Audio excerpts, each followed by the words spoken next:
Have you seen the trending outline effect on TikTok and wondered how to use it? I'm Jessica from techboomers.com, and in this video, I'll show you how to use the outline feature on TikTok. Now let's get started. To begin, open TikTok and tap Discover. In the search bar at the top, type in Outline. Tap the outline effect in the search results. To save this effect to easily find later, tap Add to Favorites. To begin creating a TikTok with the outline effect, tap Try this effect at the bottom. Many people are using this effect to outline their face. To make it easier to keep still, you can prop your device up in front of you. If you'd like your video to play sped up, set your recording speed to 2x or 3x. Also, make sure you change your video length to 60 seconds or 3 minutes if you'd like it to be longer.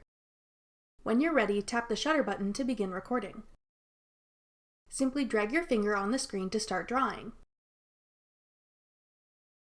When you're finished recording, tap the stop button. From there, you can edit your TikTok as normal by adding filters, text, sounds, etc.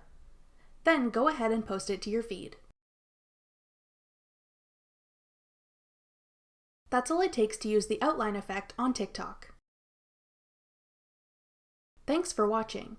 If you found this video helpful, we'd love it if you'd hit the thumbs up button below and subscribe to our channel. We put out great new tech tutorials like this one every week.